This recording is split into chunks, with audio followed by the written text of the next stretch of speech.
Good morning to everyone. आज हम Kamdhenu university advertise number 1 of 2025 का जो फॉर्म फिलअप करने का ऑनलाइन प्रोसेस है उसके बारे में हम चर्चा करने वाले हैं। सबसे पहले आपको कामधेनु यूनिवर्सिटी की ऑफिशियल वेबसाइट का होम पेज पे आपको चले जाना है। उस होम पेज के ऊपर एक रिक्रूटमेंट करके बॉक्स होगा, वहां पे क्लिक करना है। वहां पे आपको जो पर्टिकुलर फॉर्म फिलअप करने की जो लिंक है वो यहाँ पे आपको शो होने वाली है, और वहां पे आपको क्लिक करके जैसे ही क्लिक करोगे तो आपको इस प्रकार का एक ऑनलाइन एप्लीकेशन फॉर्म फिलअप करने का होम पेज वहां पे शो होगा। वहां पे काफी सारे स्टेप है दोस्तों, कुल 6 स्टेप में आपको इस फॉर्म फिलअप करने की प्रोसेस को खत्म करना है।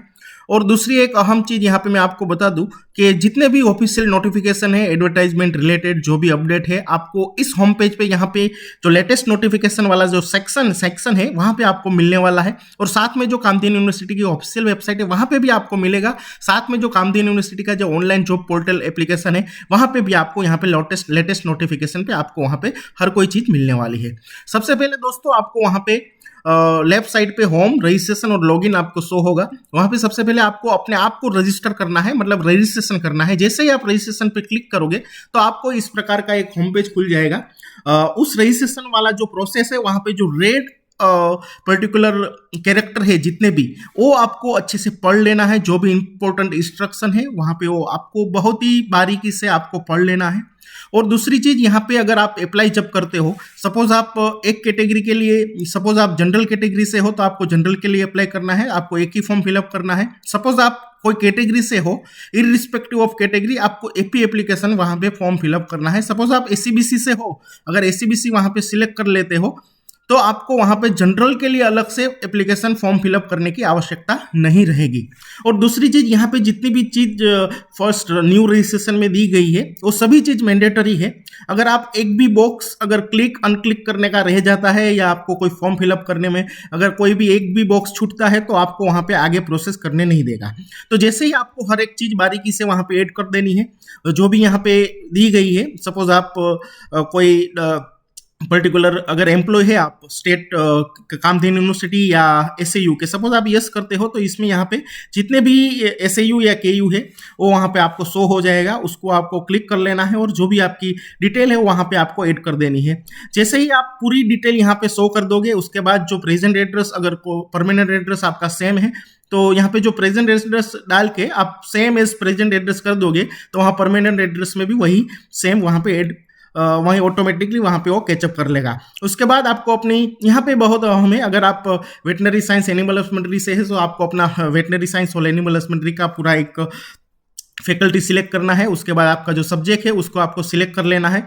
और जो भी ईमेल आईडी है आपको 2 बार पूछा जाएगा, एक बार ईमेल आईडी उसके बाद दूसरा बार ईमेल आईडी। ये इसलिए है क्योंकि जो भी क्रेडेंशियल है यहाँ से और जो भी आपका फर्दर कम्युनिकेशन है वो ईमेल के माध्यम से, जो भी मतलब आगे का कम्युनिकेशन है वो ईमेल के माध्यम से होगा, इसलिए आपको यहाँ पे ईमेल आईडी 2 बार पूछी गई है। और जो आपका मोबाइल नंबर है वही डालना है। उसके बाद आपको वहां पे जैसे ही सेंड ओटीपी पे क्लिक करोगे तो आपको वहां पे एक ओटीपी का एक पूरा ऑप्शन खुलेगा। उसके अंदर आपको अपना ओटीपी वहां पे ऐड कर देना है।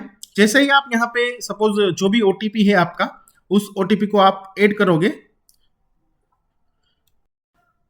आपको अपना ओटीपी यहाँ पे जो भी ओटीपी आपको मिला है उसको वेरीफाई कर देना है। जैसे ही वेरीफाई कर दोगे आप और उसके बाद एक बार वेरीफाई हो जाता है, उसके बाद यहाँ पे सब सबमिट कर दोगे तो वहां पे जो आपने डिटेल दी है उसमें किसी भी प्रकार का चेंज का अवकाश नहीं है। तो आप इस विगत को बहुत ही बारीकी से देख के वहां पे आपको ऐड करना है।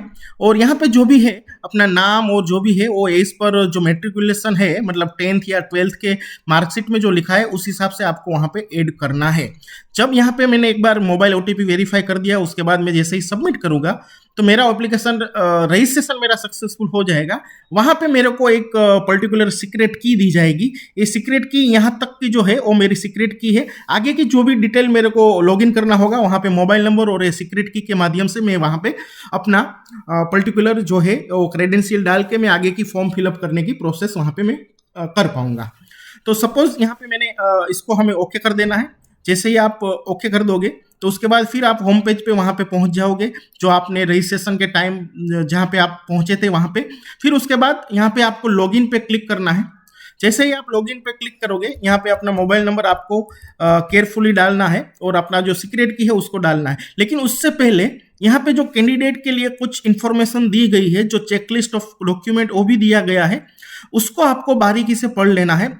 सबसे अहम चीज है कि जो भी आप ऑनलाइन एप्लीकेशन करते हो तो आप लैपटॉप या डेस्कटॉप से माध्यम से करें, मोबाइल के माध्यम से आपको बिल्कुल नहीं करना है। और जो भी आपका डॉक्यूमेंट है, आप जो डॉक्यूमेंट है उसको मोबाइल से फोटो नहीं लेना है, आपको high resolution scan particular document को वहां पे करना है। क्योंकि अगर ऑनलाइन प्रोसेस है, सपोज असिस्टेंट प्रोफेसर के लिए वहां पे सिर्फ ऑनलाइन है, ऑनलाइन डॉक्यूमेंट अपलोड करना है, तो वहां पे आपको किसी भी प्रकार का दिक्कत का सामना ना करना पड़े।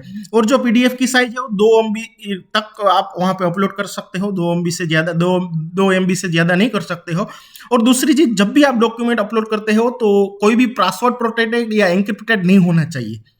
वो पूरा ओपन होना चाहिए। अपना जो पर्टिकुलर डॉक्यूमेंट अपलोड कर रहे हो, सपोज नेट का सर्टिफिकेट है, अगर उसमें पासवर्ड है तो आप उसको अपलोड नहीं कर पाओगे, और उसको आपको वहां पे पासवर्ड रिमूव करके ही अपलोड करना है।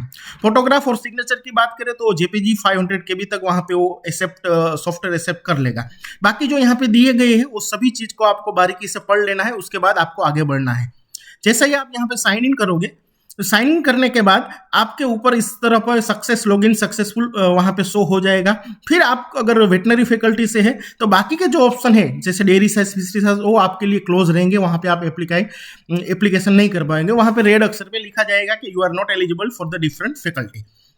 बाकी यहाँ पे फिर से मैं यहाँ पे बता देता हूँ कि कोई भी कैटेगरी से हो आप, तो आपको एक ही बार फॉर्म ऑनलाइन फिलअप करना है, single online application form only. Suppose आप एसीबीसी से हो तो आपको एसीबीसी का एक ही फॉर्म अप्लाई करना है ऑनलाइन। सपोज आप असिस्टेंट प्रोफेसर एसीबीसी के लिए अप्लाई कर रहे हो तो एसीबीसी का एक ही फॉर्म करना है, वहां पे जनरल के लिए अलग से फॉर्म फिलअप करने की आवश्यकता नहीं है। और यहाँ पे सॉफ्टवेयर में जो आप एक बार विगत डाल दोगे तो उसके बाद रजिस्ट्रेशन में जो डाली है वो दूसरी बार आपको रजिस्ट्रेशन वही क्रेडेंशियल से आपको होने ही नहीं देगा। तो यहाँ पे जैसे मैंने वेटनरी फैकल्टी सिलेक्ट किया है तो वेटनरी के जितने भी है वो मेरे लिए यहाँ पे शो होगा। सपोज मैं प्रोफेसर के लिए भी एलिजिबल हूँ, प्रिंसिपल के लिए भी एलिजिबल हूँ, डायरेक्टर ऑफ रिसर्च के लिए भी एलिजिबल हूँ, एसोसिएट डायरेक्टर ऑफ रिसर्च के लिए भी एलिजिबल हूँ। तो आपका रजिस्ट्रेशन का जो की है और मोबाइल नंबर है वो आपका एक ही रहेगा। फिर आपको यहाँ पे अलग अलग तरह से आपको अप्लाई करना है। सपोज आप 5 के लिए एलिजिबल हो तो 5 एप्लीकेशन यहाँ पे अप्लाई आपको करना होगा। तो अब यहाँ पे हम बात करने वाले हैं असिस्टेंट प्रोफेसर जो वेटनरी साइंस और इक्विवेलेंट है, उस पर मैं यहाँ पे अप्लाई पे क्लिक करता हूँ। जैसे ही मैं अप्लाई पे क्लिक करूंगा, यहाँ पे जो क्रेडेंशियल मैंने आगे डाला है वो सेम यहाँ पे मेरे को शो होने वाला है। और वही क्रेडेंशियल यहाँ पे मैं सपोज मेरे वहां पे आगे एसीबीसी सिलेक्ट किया था, तो जो मैं सपोज मैं यहाँ पे एसीबीसी सिलेक्ट कर देता हूँ तो यहाँ पे मेरे को पूछा जाएगा कि भाई यहाँ पे जो आपका सर्टिफिकेट, कास्ट सर्टिफिकेट का इश्यू डेट और कास्ट सर्टिफिकेट का डेट और नंबर, और उसको आपको अपलोड करना है। साथ में नॉन क्रिमिनल सर्टिफिकेट आपको वहां पे अपलोड करना है और उसकी डेट और वगैरह आपको वहां पे ऐड करनी है। लेकिन अगर मैं एसीबीसी से हूँ, मुझे एसीबीसी में अप्लाई नहीं करना है, तो मुझे जनरल में, तो मैं जनरल में भी अप्लाई कर सकता हूँ। लेकिन अगर आप एक ही एप्लीकेशन कर पाओगे, मैं पहले भी बता रहा हूं, आप कोई भी कैटेगरी से हो लेकिन आपको एप्लीकेशन एक ही करना है। अगर आप एसीबीसी से अप्लाई करते हो तो आपको एसीबीसी, आगे रजिस्ट्रेशन में मैंने एसीबीसी रखा है, तो यहाँ पे मेरे पास 2 ऑप्शन है, आइदर मैं जनरल में अप्लाई करूँ या एसीबीसी में। अगर जनरल में अप्लाई करता हूं तो एसीबीसी के जो मुझे फायदे मिलने वाले हैं रिजर्वेशन के, वो यहाँ पे नहीं मिलेंगे। एसीबीसी में अप्लाई करूंगा तो रिजर्वेशन का फायदा मिलेगा, प्लस मैं जनरल में भी कंप्लीट कर पाऊंगा। तो जैसे ही मैं यहाँ पे पर्टिकुलर कैटेगरी जनरल सिलेक्ट करके आगे बढ़ता हूँ, तो जैसे ही मैं सबमिट करूंगा तो यहाँ पे सक्सेसफुली वहां पे लिख के आ जाएगा। फिर मेरे को ओके करना है। फिर मेरे को यहाँ पे एडिट एप्लीकेशन पे आपको सबसे पहले क्लिक करना है। जैसे ही एडिट एप्लीकेशन पे क्लिक करोगे तो लेफ्ट साइड में जो भी आप एप्लीकेशन, जहां पे आप पूरा आपका टिक मार्क होता जाएगा, जैसे आप फॉर्म फिलअप करते जाओगे तो वैसे वैसे यहाँ पे आगे बढ़ता जाएगा। तो सबसे पहले यहाँ पे जो फॉर्म खुला है वहां पे मैं सेव एंड नेक्स्ट पे क्लिक करूंगा। जैसे ही सेव एंड नेक्स्ट पे क्लिक करूंगा तो सबसे पहले मेरा जो है यहाँ पे सबसे पहले एजुकेशन क्वालिफिकेशन वहां पे दिया गया है। एजुकेशन क्वालिफिकेशन का जो बायोडेटा का मार्क है असिस्टेंट प्रोफेसर के लिए, वेटनरी हो, फिशरी हो, डेयरी साइंस हो, सब में ये मतलब इस तरह का एजुकेशन क्वालिफिकेशन में आपको मैक्सिमम 25 मार्क है वहां पे दिया जाएगा। और वहां पे जो रिकॉर्ड है, जब तक आप ये रिकॉर्ड सक्सेसफुली नहीं करोगे तो आगे नहीं बढ़ेगा। जैसे बीवीएससी ने एमबीएससी कर दिया तो आगे नहीं बढ़ेगा क्योंकि नेट रिक्वायरमेंट है।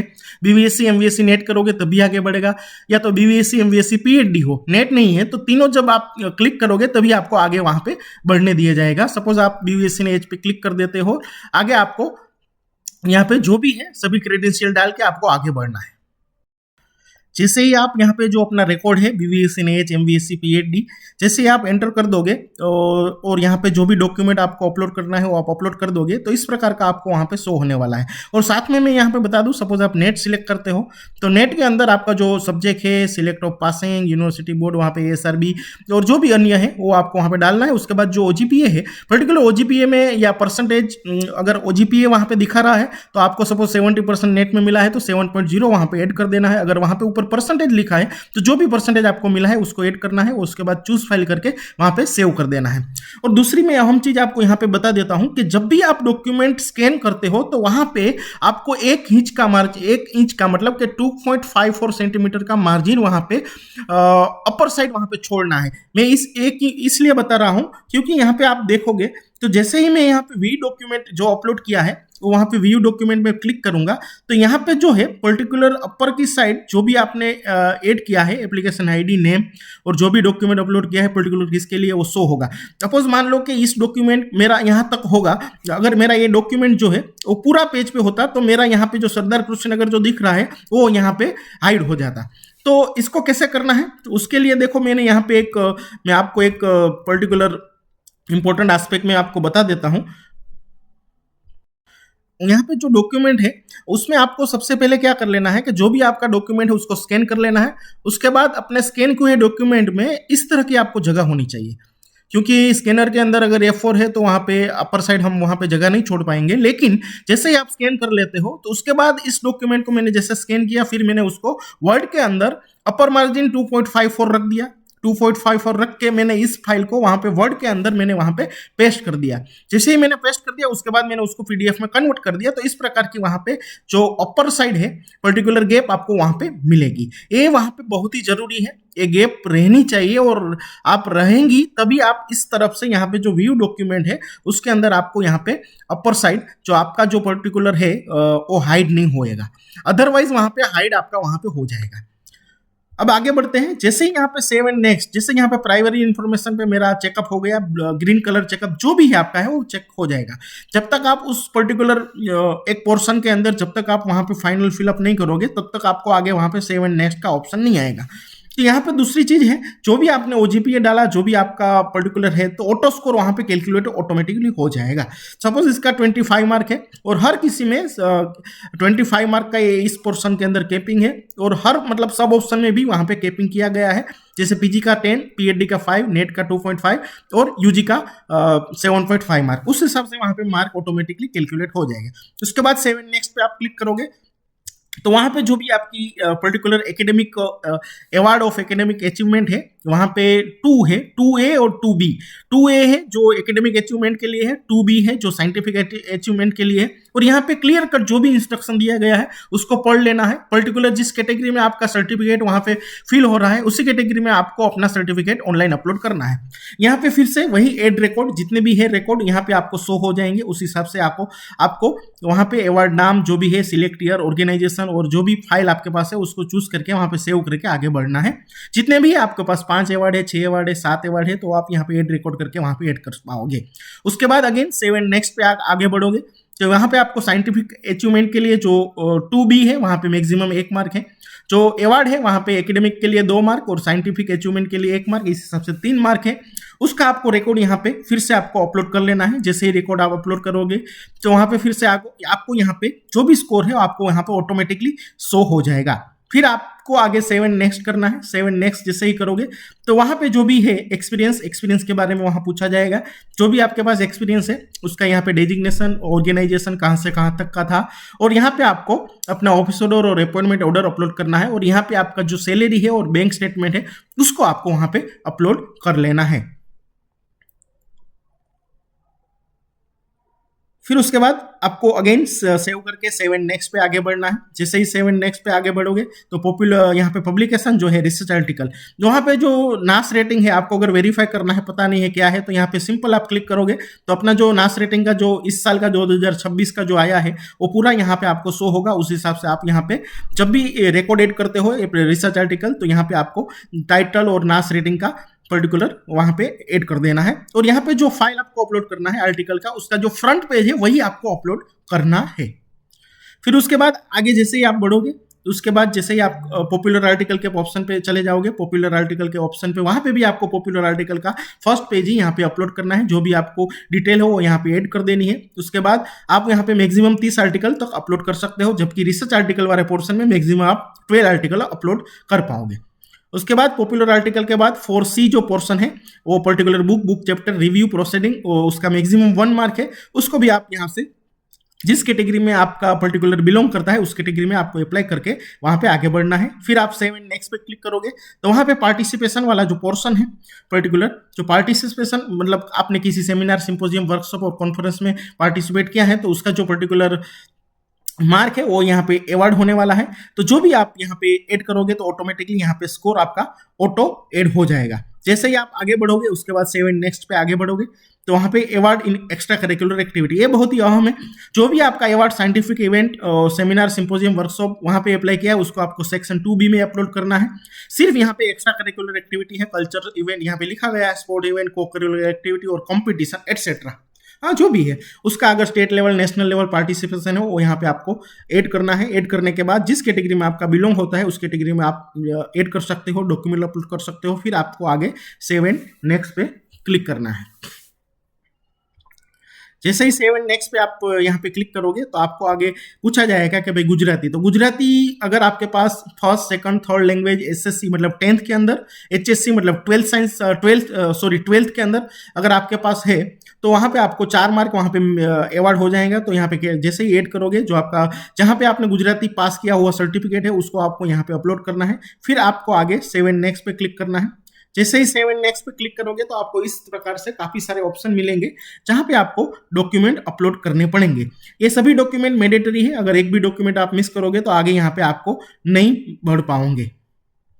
जैसे ही आप यहाँ पे अपने जो भी डॉक्यूमेंट मांगे गए हैं उसको अपलोड कर लोगे, photo, signature, leaving certificate LC, SSC मतलब 10th मार्कशीट और सर्टिफिकेट, HSC मतलब 12th मार्कशीट और सर्टिफिकेट, आधार कार्ड और स्टेट वेटनरी काउंसिल या GVC या veterinary council of India VCA का सर्टिफिकेट। उसके बाद यहाँ पे आपको नेक्स्ट पे क्लिक करना है। जैसे ही नेक्स्ट पे क्लिक करोगे वहाँ पे डेफिनेटली काफी सारे वहाँ पे अंडरटेकिंग मांगे जाएंगे, जिस अंडरटेकिंग जो भी आप जहाँ पे एप्लीकेबल हो उस अंडरटेकिंग को आपको क्लिक करना है। उसके बाद आपको यहाँ पे सपोज आपको whether interviewed by Kamdhenu university yes करते हो तो आपके पास यहाँ पे मांगा जाएगा कौन सी पोस्ट के लिए आपने अप्लाई किया था, कौन सी डेट थी।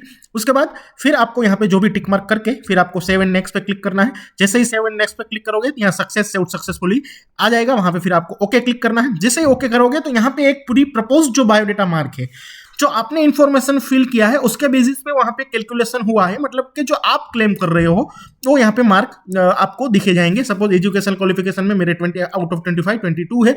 इस तरह से जितनी भी कैटेगरी है वहां पे टोटल 50 मार्क है, उस हिसाब से वहां पे टोटल 50 मार्क्स है। आपको यहाँ पे जो आप क्लेम कर रहे हो, यहाँ पे ये क्लेम जो कर रहे हो that is the subject to change.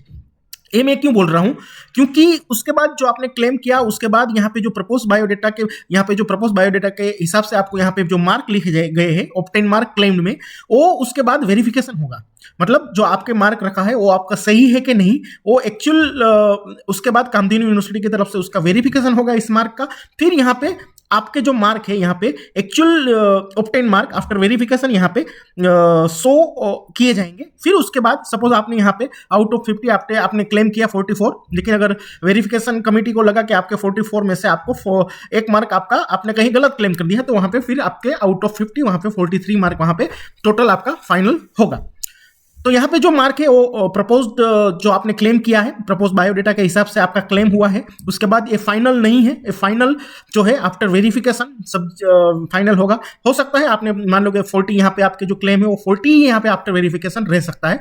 तो जो भी वेरिफिकेशन के बाद आपका फाइनल मार्क होगा वो वहाँ पे फाइनली काउंट होगा। उसके बाद आपको सेव एंड नेक्स्ट, जैसे ही सेव एंड नेक्स्ट पे आप क्लिक करोगे तो उसके बाद यहाँ पे आपको पे एप्लीकेशन फीस, आपको वहाँ पे फीस पे करनी है। जैसे ही आप यहाँ पे फीस जो भी आप जिस कैटेगरी से बिलोंग करते हैं, सपोज आप जो भी है मतलब आपका यहाँ पे जो पे अमाउंट लिख के आता है उस अमाउंट को आपको वहाँ पे करना है। आप यहाँ पे एप्लीकेशन पेमेंट करने के लिए आप किसी भी प्रकार का सपोज आप कार्ड का नेट बैंकिंग से आप कर सकते हैं, UPI कार्ड और नेट बैंकिंग से आप कर सकते हो। नेट बैंकिंग से जैसे ही आप यहाँ पे QR कोड अपना स्कैन करके भी आप इसको पर्टिकुलर फॉर्म को इस एप्लीकेशन का फीस आप पेमेंट कर सकते हो। जैसे ही यहाँ पे मैं एप्लीकेशन फीस का पेमेंट करूंगा उसके बाद तुरंत यहाँ पे आपका पेमेंट सक्सेसफुली होके वहाँ पे आ जाएगा। देखो ये प्रोसेसिंग हो रहा है, फिर उसके बाद कंफर्मिंग होगा पेमेंट, तो थोड़ी सेकंड का टाइम वहाँ पे लगता है। जो पेमेंट सक्सेसफुल यहाँ पे आ गया, फिर उसके बाद जो भी है आपका पर्टिकुलर ऑटोमेटिकली वहाँ पे फेच हो जाएगा। जो भी आपका यहाँ पे आ गया कि भाई इस आपने बैंक अकाउंट में इस टाइम पे आपने पेमेंट किया है, फिर आपको अगेन सेव एंड नेक्स्ट पे क्लिक करना है। सेव एंड नेक्स्ट पे क्लिक करके वहाँ पे सेव्ड सक्सेसफुली लिख के आ जाएगा। फिर आपका जो भी है यहाँ पे पर्टिकुलर इन्फॉर्मेशन जो आपने फिल की है वो यहाँ पे शो हो जाएगी। आप अपना सभी चीज़ बारीकी से जो भी आपने वहाँ पे फिल किया है उसको आपको फिर से वेरीफाई कर लेना है। जैसे ही आप वेरीफाई कर लोगे, यहाँ पे अगर सपोज यहाँ पे जो डॉक्यूमेंट आपने अटैच किया है उसको आपको वेरीफाई करना है, तो वेरीफाई ऑल डॉक्यूमेंट आप जैसे ही यहाँ पे क्लिक करोगे तो जितने भी डॉक्यूमेंट है आप यहाँ पे आपके शो हो जाएंगे। इस तरह से मैंने आपको पहले भी बताया, यहाँ पे जो स्कैन करते हो तो वहाँ पे मार्जिन छोड़ना है। मार्जिन छोड़ने के लिए मैंने आपको बताया था, क्योंकि वरना यहाँ पे जो पर्टिकुलर इन्फॉर्मेशन है वो हाइड हो जाएगी। इस तरह आप पर्टिकुलर सिंगल भी कर सकते हैं या पर्टिकुलर एजुकेशन डिटेल में जितने भी डॉक्यूमेंट डाले हैं वो एक साथ भी आप यहाँ पे वेरीफाई कर सकते हो। जैसे यहाँ पे आप अगर सब कुछ सही है तो आप यहाँ पे फिर वेरीफाई एंड प्रोसेस पे आगे क्लिक करोगे। जैसे ही वेरीफाई एंड प्रोसेस पे क्लिक करोगे तो यहाँ पे फाइनल सबमिट एप्लीकेशन यहाँ पे दिया गया है कि जो भी आप यहाँ पे अगर वेरीफाई एंड प्रोसेस करके जब ओटीपी डाल देते हो तो फिर यहाँ पे किसी भी प्रकार का पर्टिकुलर जो करेक्शन का अवकाश नहीं रहेगा। एक बार अगर आपने सेंड ओटीपी पे क्लिक कर दिया, ओटीपी आपका आ गया, फिर ओटीपी आपने एंटर कर दिया, अगर सपोज मैं यहाँ पे सेंड ओटीपी पे क्लिक करता हूँ, जैसे ही मेरे को ओटीपी मिलेगा और मैं ओटीपी यहाँ पे से वेरीफाई कर दूंगा, उसके बाद मेरा एप्लीकेशन लॉक हो जाएगा। मैं उसमें किसी भी प्रकार का मतलब चेंज नहीं कर पाऊंगा, किसी भी प्रकार का एडिट फैसिलिटी में वहाँ पे नहीं कर पाऊंगा। तो इसलिए जब भी आप एप्लीकेशन फॉर्म फिलअप करते हो तो वेरीफाई एंड प्रोसेस करने से पहले आप 2 से 3 बार उसको हर चीज को, हर स्टेप को अच्छे से, हर डॉक्यूमेंट को अच्छे से वहां पे वेरीफाई कर लो ताकि आपको किसी भी प्रकार की दिक्कत का सामना ना करना पड़े। उसके बाद जैसे ही मैं यहाँ पे वेरीफाई ओटीपी कर लूंगा तो मेरा यहाँ पे फिर मेरे को वापस पूछेंगे कि आपने जो किया है वो सब सही है, तो आप फाइनल सबमिट कर सकते हो। अगर फाइनल सबमिट एक बार मैंने कर दिया उसके बाद मेरे यहाँ पे मेरा एप्लीकेशन में मैं किसी भी प्रकार का चेंज नहीं कर पाऊंगा। आप देख लेते हो यहाँ पे मेरा एप्लीकेशन सक्सेसफुली हो गया। उसके बाद मैं यहाँ पे अपना एप्लीकेशन प्रिंट कर सकता हूँ। जैसे मैं प्रिंट करूंगा तो यहाँ पे मेरा एप्लीकेशन पूरा डाउनलोड हो जाएगा, मैं उसको देख सकता हूँ। सपोज अब मैंने एक जगह अप्लाई कर दिया, सपोज मैं प्रोफेसर के लिए एलिजिबल था, मैंने प्रोफेसर में एलिजिबल किया। अब मेरे को डायरेक्टर ऑफ रिसर्च के लिए मैं एलिजिबल हूँ तो मेरे को यहाँ पे अप्लाई करना है। फिर मेरे को अगर लगता है मैं डायरेक्टर ऑफ एक्सटेंशन के लिए भी एलिजिबल, तो फिर से मुझे यहाँ पे अप्लाई करना है। अगर आप वेटनरी फैकल्टी हो तो वेटनरी के जितने ऑप्शन है वहीं आपको वहाँ पे शो होंगे। अगर आप फिशरी से हो तो फिशरी के जितने भी ऑप्शन है वो यहाँ पे आपको शो होंगे।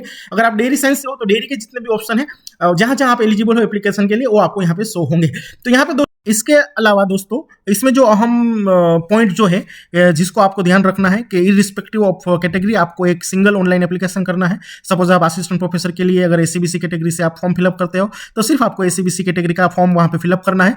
आपको वहाँ पे सेपरेट जनरल कैटेगरी के लिए फॉर्म फिलअप करने की आवश्यकता नहीं रहती है, ठीक है। और दूसरी चीज, जब भी आप डॉक्यूमेंट अपलोड करते हो तो उस डॉक्यूमेंट के अंदर अपर साइड 1 इंच का मार्जिन होना चाहिए। और जो भी आपके पास डॉक्यूमेंट है बेटर है आप मोबाइल से उसका फोटो ना खींचे, आप अच्छी जगह स्कैनर का यूज करके अपने सभी डॉक्यूमेंट को स्कैन करके फिर वहां पे अपर साइड 1 इंच का मार्जिन रहे, उस हिसाब से आपको डॉक्यूमेंट अपलोड करना है। मैंने आगे आपको बताया कि जब भी आपको 1 इंच का मार्जिन रखना है तो आपका जो भी स्कैन किए हुए डॉक्यूमेंट है उसको वर्ड के अंदर आप पेस्ट करें और वर्ड के अंदर आप 1 इंच का अपर साइड मार्जिन रख के उसमें पेस्ट करोगे तो जब सेव एज पीडीएफ करोगे तो ऑटोमेटिकली वहां पे 1 इंच का मार्जिन रहेगा और उसको फिर आपको वहां पे अपलोड करोगे तो आपके लिए वहां पे आसानी रहेगी। तीसरी चीज, इस फॉर्म को आपको कंप्यूटर या लैपटॉप से फिलअप करना है, मोबाइल से आपको बिल्कुल फिलअप नहीं करना है। और बाकी जो भी इंपॉर्टेंट इंस्ट्रक्शन है जहां जहां पे आपको एप्लीकेशन जब आप फॉर्म फिलअप करते हो तो वहां पे दी गई है उसको सबसे पहले रीड करके आपको वहां पे अपना फॉर्म फिलअप करना है। इसके अलावा आपको किसी भी प्रकार की सहायता की जरूरत हो तो ऑलरेडी वेबसाइट पे एक सर्कुलर कामधेनु यूनिवर्सिटी की तरफ से निकाला गया था, उसमें पर्टिकुलर नंबर दिया गया था, उस नंबर पे आप अपना फोन करके अपनी मुश्किल का निराकरण वहां से ले सकते हो। Thank you very much.